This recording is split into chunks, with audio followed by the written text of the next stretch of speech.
अस्सलामुअलैकुम guys, welcome back my YouTube channel. आज हम जिस वीडियो पे रिएक्शन करने वाले हैं वो है एक मुस्लिम गर्ल्स की आवाज़ में मज़हब का तारुफ और दूसरी बात इंडिया की जो उनका ज्ञान दिया जाता है उसके बारे में उस बच्ची ने क्या कहा। उस वीडियो को हम करते हैं स्टार्ट, लास्ट पे देंगे रिव्यू। इससे पहले जिन भाइयों ने चैनल को सब्सक्राइब नहीं किया, चैनल को सब्सक्राइब करें, लाइक करें और कमेंट करना मत भूलें नेक्स्ट वीडियो के लिए। तब तक के लिए अस्सलामुअलैकुम, मेरा नाम रमशा सुल्तान है और मैं प्रॉफिट सीरीज शुरू करने जा रही हूँ। इस सीरीज में हम सारे नबियों का एक एक करके वाकया सुनेंगे। ये एक बहुत इंटरेस्टिंग सीरीज होने वाली है, तो प्लीज मेरे चैनल को सब्सक्राइब कर लीजिए। आज हम आदम अलैहिस्सलाम का वाकया सुनेंगे। आदम अलैहिस्सलाम अल्लाह के पहले नबी और पैगंबर थे जिन्हें अल्लाह ने खुद अपने हाथों से बनाया और हम सारे इंसान उन्हीं की नस्ल हैं। तो चलिए शुरू करते हैं with the real life story of prophet आदम अलैहिस्सलाम।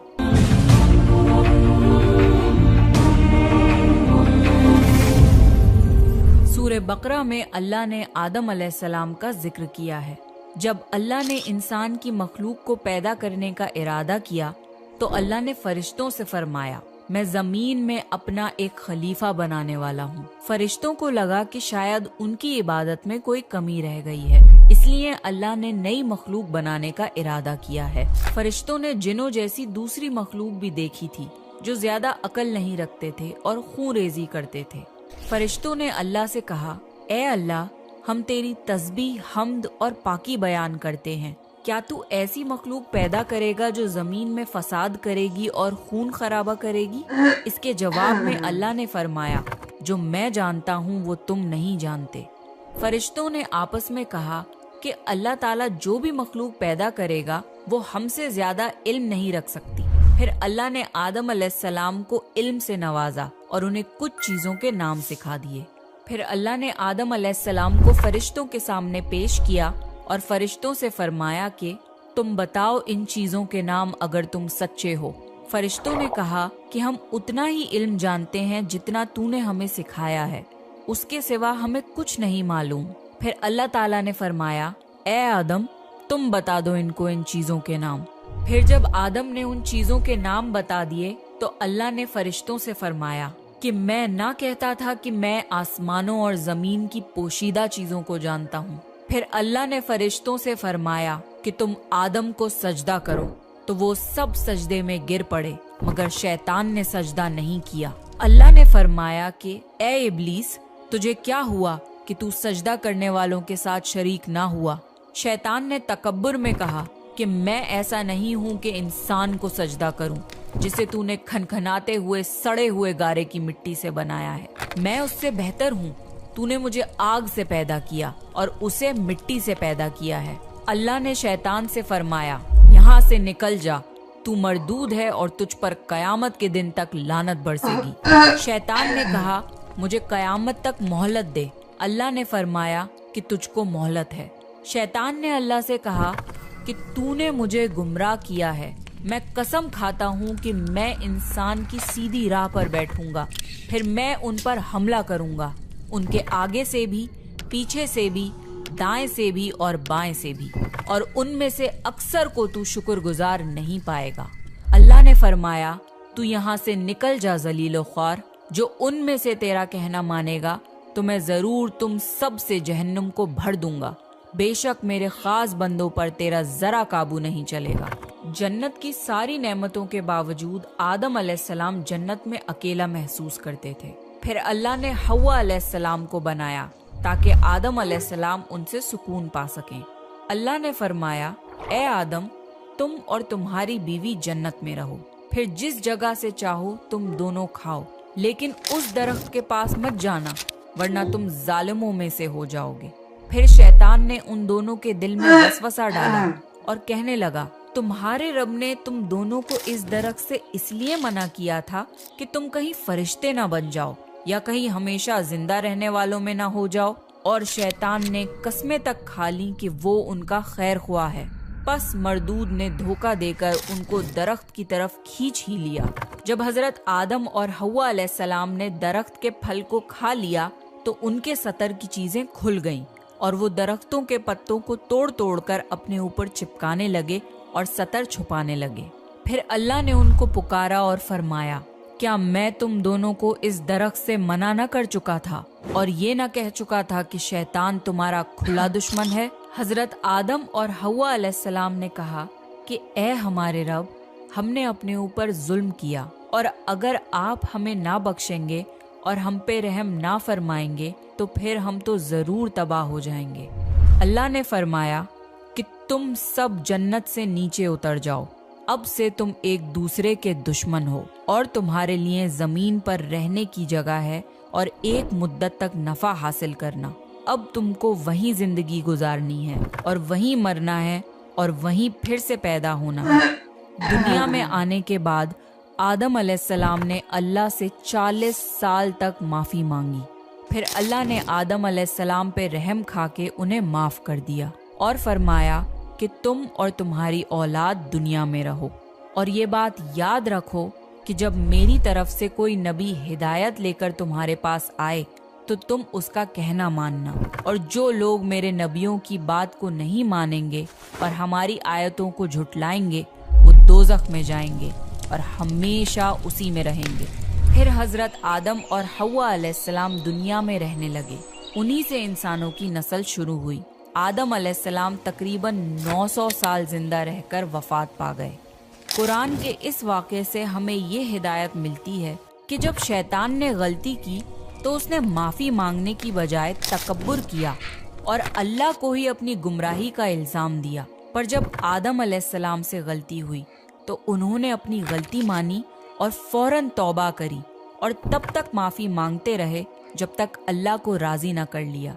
आदम अलैहिस्सलाम की सुन्नत ये है कि जब इंसान से गलती हो जाए तो वो अल्लाह से अपने गुनाहों की माफ़ी मांगे और अपने रब को मना ले। बेशक अल्लाह बहुत माफ़ करने वाला, बड़ा मेहर। इंडिया वीडियो स्टार्ट हो कि पानी में डूबे तो मृत्यु निश्चित, पानी में डूबे तो मृत्यु निश्चित और भक्ति में डूबे तो मुक्ति निश्चित। दुनिया रचने वाले को भगवान कहते हैं और संकट हरने वाले को हनुमान कहते हैं। ना किसी को नाराज करके जियो, ना किसी से नाराज होकर के जियो। जिंदगी बस कुछ पलों की है, सबको खुश रखो और खुश होकर के जियो।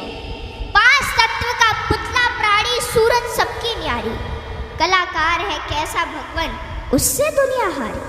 जैसी करनी वैसी भरनी, कर ले सुंदर काम। रेमन अब तू चेत जा, भजले हरि का नाम। जिंदगी मिली है तो कुछ करके दिखाओ, जिंदगी मिली है तो कुछ करके दिखाओ।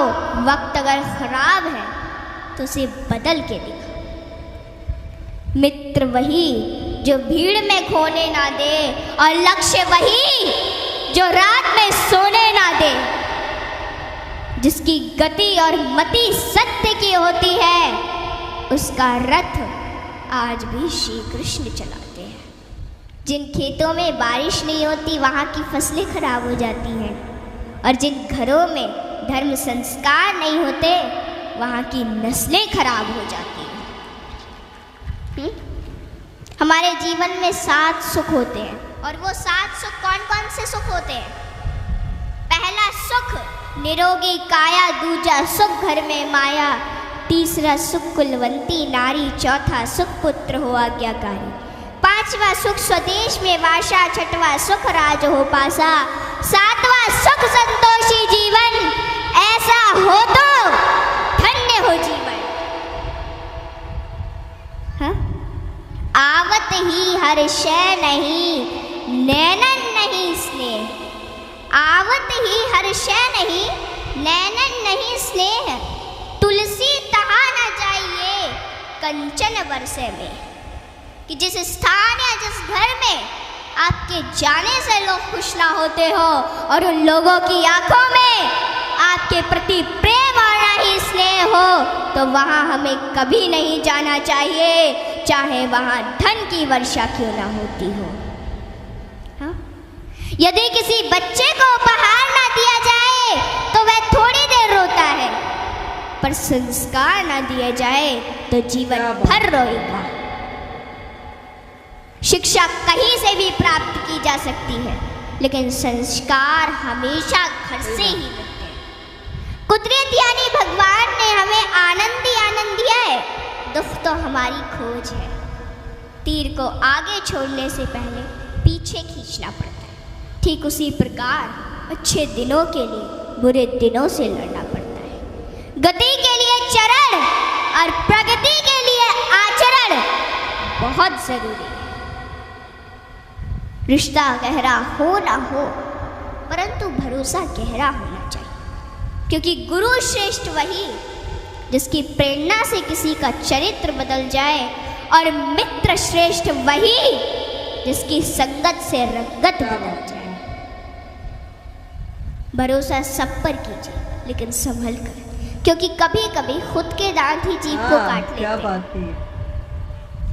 इत्र मित्र चित्र और चरित्र किसी की पहचान के मोहताज नहीं, यह चारों तो अपना परिचय स्वयं देते हैं। जीवन में जो कुछ भी करो पूर्ण समर्पण के साथ करो। प्रेम करो तो मीरा की तरह, भक्ति करो तो हनुमान की तरह, प्रतीक्षा करो तो शबरी की तरह, शिष्य बनो तो अर्जुन के समान, और मित्र बनो तो स्वयं कृष्ण के समान। आर्थिक स्थिति कैसी भी हो, खुश रहने के लिए मानसिक स्थिति का मजबूत होना जरूरी है। रावण जब मृत्यु शैया पर था, तब उसने श्री राम जी से एक बहुत ही अच्छी बात कही कि मैं तुमसे हर मामले में बड़ा हूँ, उम्र में, बुद्धि में, बल में मेरा कुटुंब भी तुमसे बड़ा है, धन दौलत में भी मेरा राज्य तुमसे बड़ा है, फिर भी मैं हार गया और तुम जीत गए। जानते हो क्यों? क्योंकि तुम्हारा भाई तुम्हारे साथ था और मेरा भाई मेरे खिलाफ था। इसलिए सज्जनों, सदैव साथ रहिए, क्योंकि जब प्रेम बटा तो लिख गई रामायण, और जब संपत्ति बटी तो लिख गई महाभारत। हाँ, इसलिए अपने अपने घर में, भाई भाई में हमेशा साथ रहिए। भाई भाई का रिश्ता भगवान ने विपत्ति बांटने के लिए बनाया था, लेकिन यह तो संपत्ति बांटने तक ही सिमट कर रह गया। जब बिना भाई के रावण हार सकता है, भाई के साथ प्रभु श्री राम जी जीत सकते हैं, तो हम और आप किस घमंड में हैं?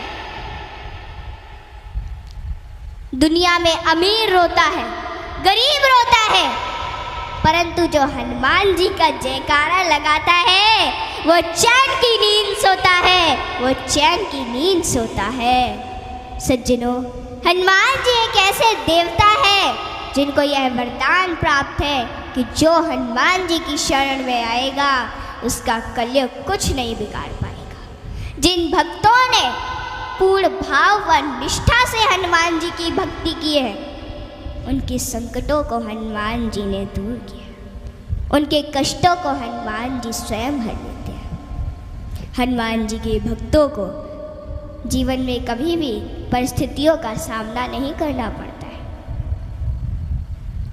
सज्जनों, आज मैं आपको हनुमान जी के कुछ ऐसे प्रसंग बताती हूँ।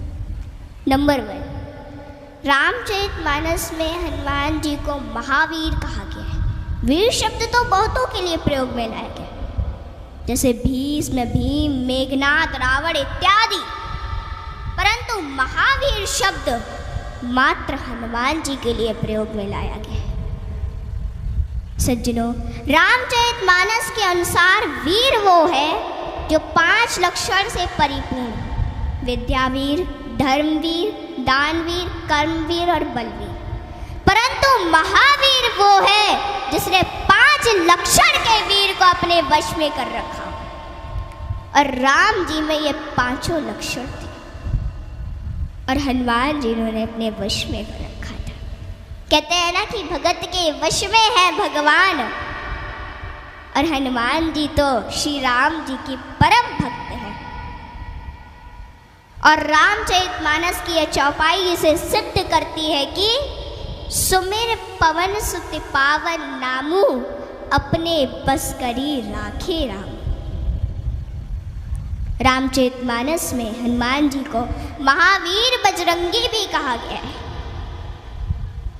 इंद्र के ऐरावत हाथी में 10,000 हाथियों का बल होता है। ऐरावत में कितने 10,000 हाथियों का बल होता है ऐरावत में। दिक्पाल में 10,000 ऐरावत जितना बल होता है और इंद्र में 10,000 दिक्पाल जितना बल होता है। परंतु हनुमान जी की सबसे छोटी उंगली में 10,000 इंद्र का बल होता है। माताओं बहनों, हनुमान जी में इतना बल उनके आजीवन। सो गाइस, वीडियो पे रिएक्शन किया, बहुत ही कमाल की वीडियो थी इंडिया और पाकिस्तान की।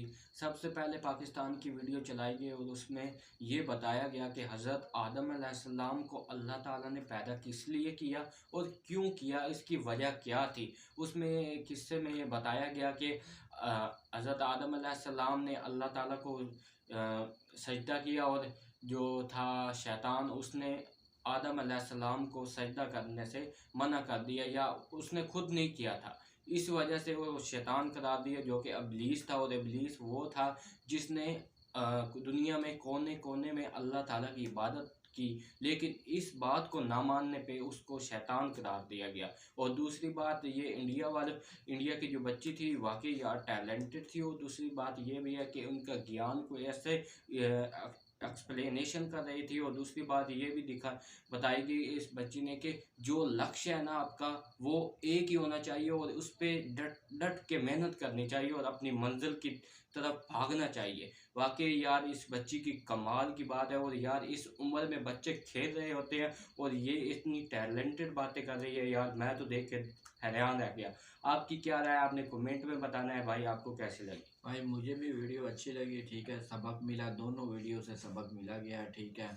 और जो फर्स्ट जो मुस्लिम वाली वीडियो थी हज़रत आदम से लेकर और आज तक जो भी पैगंबर आए हैं उनके बारे में और ज़्यादातर ये इब्लीस के बारे में बताया गया था उस वीडियो में कि वो शैतान शैतान को अल्लाह ताला ने कहा था कि भाई तुम आदम को सजदा करो, तो उसने कहा कि मैं आदम को सजदा नहीं करता कि क्योंकि ये एक गंदी मिट्टी से, ऐसा नाम दिया गया कि मिट्टी से और मैं आग से बना हुआ, ये मिट्टी से बना हुआ है, तो मैं इसे सजदा नहीं करता। तो अल्लाह ने उसे शैतान करार दिया और आज तक वो शैतान ही है और वो मुसलमान। फिर उसने कहा कि अल्लाह ताला को कहा कि मैं तुम्हारे जो ये आदम है, तुम्हारे मुस्लिम जो हैं उनको रोकूंगा और उनकी हर बुरे काम में और अच्छे काम के खिलाफ होऊंगा। तो ये सिस्टम था। बट ये बच्ची ने भी कमाल की बातें की यार, देखकर इतनी छोटी सी बच्ची ने इतनी अच्छी अच्छी बातें की हैं जो समझ में भी आती हैं कि यार वाकई ऐसा होना चाहिए। बाकी भाई आपको कैसी लगी?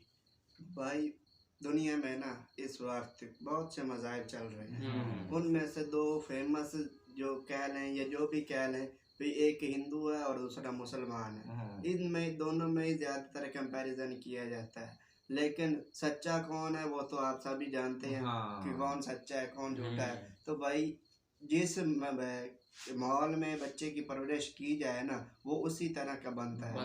ये यार लड़की जो जिस तरह की इसकी माँ बाप ने परवरिश की है ना यार, बहुत ही अच्छी बात है। उनके मज़हब के लिहाज से वो बहुत ही टैलेंटेड बच्ची है, ठीक है। और दूसरी तरफ ये हमारे मज़हब के मुसलमानों के बताया गया कि पैगंबर आदम अलैहिस्सलाम के जब वाक़या बताया गया सूरत बकरा में बताया गया है कि उन्होंने कैसे शैतान बना और कैसे आदम अलैहिस्सलाम अशरफुल मखलूकात बने। ये हम इंसान है ना, हम अशरफुल मखलूकात इसलिए बने क्योंकि अल्लाह पाक ने हमें बनाया इस तरह है कि हमारी अकल इतनी ज़्यादा है ना कि हम अच्छे और बुरे में समझ रखते हैं। हमें पता चल जाता है कि अच्छा क्या है और बुरा क्या है, इसलिए हम अशरफुल मखलूकात है। और फरिश्तों को कहा कि इसे सजदा करो क्योंकि इसकी अकल जो तो वो तुम्हारी अकल से बहुत अच्छी है, बेहतर है। इसलिए अल्लाह ताला ने उनको कहा कि फरिश्तों मेरे आदम को सजदा करो। तो उन्होंने सब जो फरिश्ते थे वो तो सारे सजदे में गिर गए, लेकिन जो एक इब्लीस था ना, उसने कहा कि ये तो मिट्टी से बना है और मैं आग से बना हूँ, मैं क्यों इसको सजदा करूँ, मैं इससे बेहतर हूँ। तो वो अपने गुरूर और तकब्बुर की वजह से वो शैतान करार पाया और उसने कहा था कि क़यामत तक मैं तेरे बंदों को वरगलाऊंगा और उनको उल्टे रास्ते पे चलाऊंगा।